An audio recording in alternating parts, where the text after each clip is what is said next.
Halo, selamat datang di Besok Jumat. Mari kita mulai bercerita.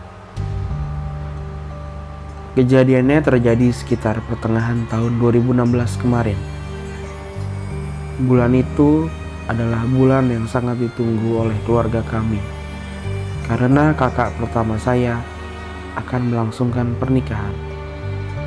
Undangan yang kami sebar cukup terbatas, sedangkan ayah saya yang sudah bekerja selama 30 tahun lebih di sebuah perusahaan BUMN tentu memiliki ribuan rekanan kerja.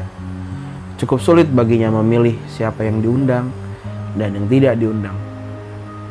Malam itu, saya dan ayah sedang fokus mensortir orang-orang yang akan diundang. Jam demi jam terlewati, kami sudah duduk di ruang tengah sejak pukul 9 malam.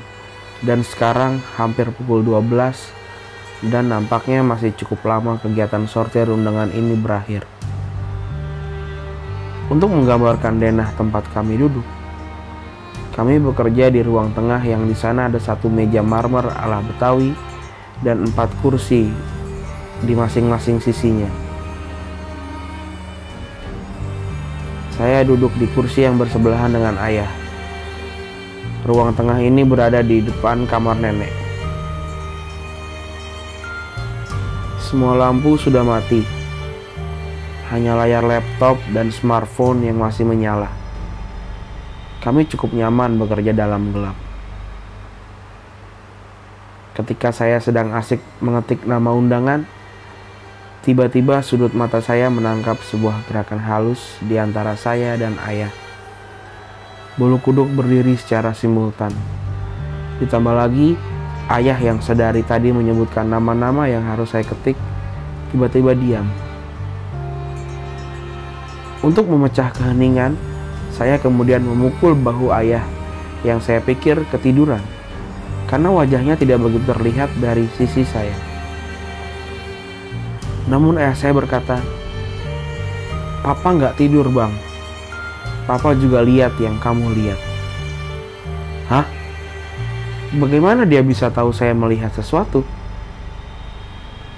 Kemudian ayah meminta saya mendeskripsikan apa yang saya lihat. Saya tidak begitu mempercayai apa yang saya lihat, karena memang agak samar, agak buram.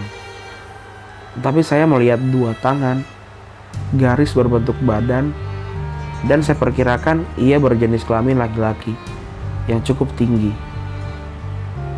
Ayah pun membenarkan apa yang saya deskripsikan. Kemudian ia berkata, "Mungkin cuma mau lihat kenapa jam segini masih bangun. Karena biasanya di rumah ini jam 10 sudah sepi, udah tidur semua." "Ya mungkin dia belum kenal aku, Pak. Aku kan jarang di rumah," kata saya. Kemudian kami melanjutkan kerja dan selesai sekitar 30 menit setelah itu. Pagi harinya, saat sarapan, nenek saya menghampiri dan ia berkata dalam bahasa Sunda yang artinya, "Tadi malam Edi datang. Sudah 3 hari ia datang. Mau nenek peluk, tapi nggak bisa, karena dia agak jauh dan berdiri memunggungi." Edi adalah nama kakak dari ayah saya yang sudah meninggal. Rasa dingin tiba-tiba menjalar ke seluruh tubuh. Jangan-jangan. Kemudian saya bertanya balik, "Jam berapa kejadiannya?" Nenek menjawab, "Mungkin tengah malam, karena jauh sebelum jam sholat tahajud." Setengah tidak percaya saya mendengarnya. Ketika itu ibu datang, mungkin dari pasar, dan ia menanyakan apa yang saya obrolkan dengan nenek. Dan kemudian saya menceritakan kejadian tadi malam.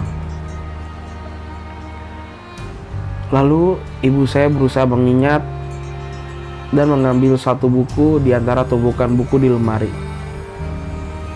Kemudian ibu saya memberikan itu kepada saya.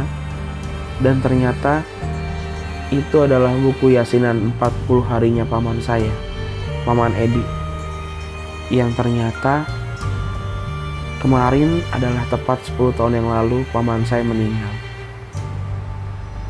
Mungkinkah paman saya berusaha memberikan salam dari dunia sana? Cerita berakhir di sini. Terima kasih yang sudah mendengarkan. Besok Jumat. Semoga terhibur. Sampai jumpa.